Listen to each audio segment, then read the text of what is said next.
Hey, welcome everybody to this week's episode of Ant on Music. I am your humble host, Ant, and this is kind of a strange episode, not because of anything else than the way I do things. All right, so if you notice, when you open up my videos, they have all these little letters and everything, and the reason that is, it's so I can keep track of it. So it's like year 2, season 1, episode 13, whatever it is, all right? So this is basically the last episode of the year 2024. But it's the first episode of the new season based on the seasons. But it also happens to be my year-end wrap-up. Confusing enough for you? Excellent. Then I'm just as confused as you are. So what we're going to look at this week are what I consider the best albums, 10 best of 2024. They may not be yours, but they're mine. You can't argue with me about that. It's because what I like, and we all have different tastes. I would hope that there is some sort of commonality among us with some of the stuff that I have picked as my tops of 2024. I want to give you a little bit about the methodology of how I came up with this group of 10 albums. I tried to keep out the box sets, all right, because most of the time they are re-releases, stuff like U2, how to reassemble an atomic bomb or how to disassemble an atomic bomb, whatever they name the box set, it's something along the lines like live albums, all right? For the most part, I eliminated live albums. Why? Because for the most part, they're live albums, and a lot of them have to do with live stuff from shows from 20, 30 years ago. They may be fantastic. Like you take the Exodus one, the one from London from this past year. It's from the 1989 tour, the Fabulous Disaster Tour. Awesome, right? Is it in my top 10? No. Why? Well, for no other reason than if I was starting to dig through live stuff and boxes, it just gets too much. And last year's, best of or, greatest of 2023 ended up running on for like an hour, and I don't want to do that to anybody. So before we move on, just want to thank you all for coming and checking out the channel, especially those that were brave enough to sit through another Christmas episode. I did a Christmas episode, and much like Led Zeppelin, that went over like a lead balloon. Nobody watched that. I don't know why. Music is music. I like Christmas music.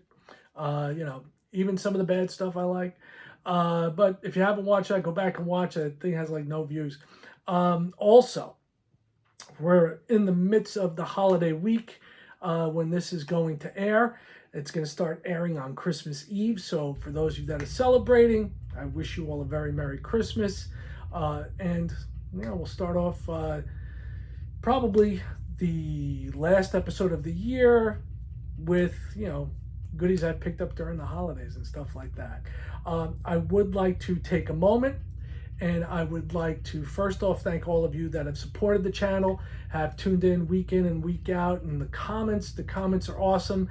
How about for this week, you guys drop your favorite albums of 2024, and then we can fight about it. Also, click like, give a thumbs up, drop a comment. If you're new here, subscribe. And we'll take it from there. I do want to make one more mention before we get into this top 10 greatest albums of 2024, at least in my opinion. Would like to dedicate this episode to a friend of mine. One of my good friends from college, Ted Trabolsi, who was a patron of the channel. He passed away this week, and his birthday would have been on Christmas. And to be honest with you, I've just returned from his wake, and needless to say, that's going to be a big hole to fill for a lot of people. And I just want to dedicate this episode to Ted. Ted, wherever you are, I hope you're looking down and smiling. Ted's just an awesome musician, funny as fuck, and a great human being. And he will be sorely missed by a megaton of people. So this episode, of course, going to dedicate the best to one of the best, my buddy Ted. All right, so let's kick it off. One of the albums, the way basically for me, this was, I'm not a Spotify guy. I don't use Spotify at all. The only streaming service I use is Amazon Music. And I use Amazon Music because I have a Prime account and it's free. And basically the stuff that's in my Prime account is stuff that gets downloaded to me from stuff that I buy through Amazon. So it gives me another avenue to listen to stuff that I've purchased. And, I believe in having and holding, the physical product. That's what this is about.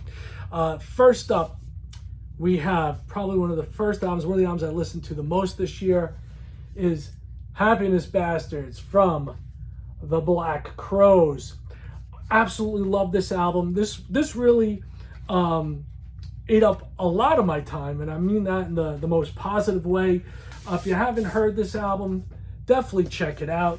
From the first single, Wanting and Waiting, it just grabbed me and it never let me go. And if you haven't listened to the Crowes in a while, they are back in top-notch form on this album. Next album that is in my top 10 for this year. These guys return with a vengeance as well. Pearl Jam, Dark Matter.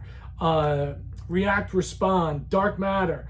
Waiting for Stevie, Something Special, Got to Give. Some great songs on this. Really returned to form for PJ. They've been out touring it, and definitely worthwhile listen for PJ. And this, my list is kind of all over the place. You have the bluesy rock of the Crowes. You've got the grungy Pearl Jam, and then you've got another return. There's a lot of bands that have been out for a while and they hadn't released anything. The Cure. And this has been on a lot of people's top tens for the years, and understandably so. And I said back when, the first single kind of worried me a little bit, but the album grew on me a lot. Love the album. You've got Alone, and Nothing Is Forever. I Can Never Say Goodbye. All I Ever Am, and a bunch of others. Great tracks. The Cure. And this is Songs of a Lost World. Great album. Another one, and who knows if we're going to see this gentleman ever tour again, the one and only David Gilmore with his Luck and Strange album. You got Black Cat, Luck and Strange, A Single Spark, Dark and Velvet Nights. Great album. Now I got something a little heavier. All right. And this puts us halfway through. Okay. These guys have been on some run. All right. One of the all-time greats in metal. And their last three albums have been spectacular. Talking about Judas Priest, Invincible Shield, Panic Attack, Serpent and the King, Title Track, Gates of Hell, Crown of Horns. I mean, you name it. This album, top-notch. Great production, great vocals, great everything. If you only pick up one metal album, this might be the one to grab. This for me was probably the best classic metal album of the year. Next up, a little bit heavier. All right, want to talk about modern Prague.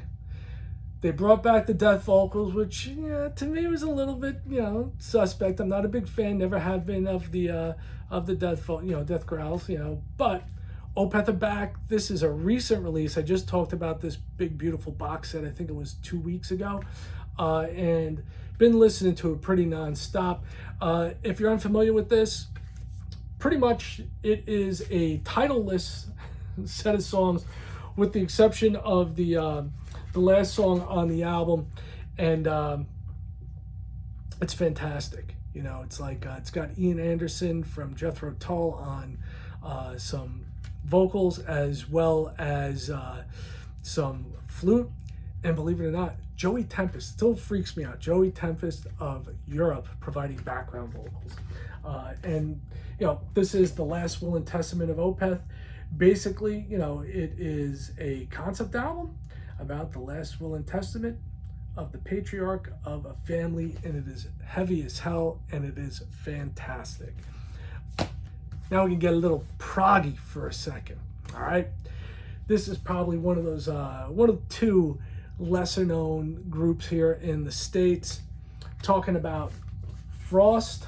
All right, this is their latest album, Life in the Wires, and this album is kind of, to me, kind of like a poppy prog album, and I dig it. I totally dig it. Opens up with Sky Waving. This is another concept album. Got a couple of concept albums in here, and this is about the search for Livewire. All right, that's the main character's name, and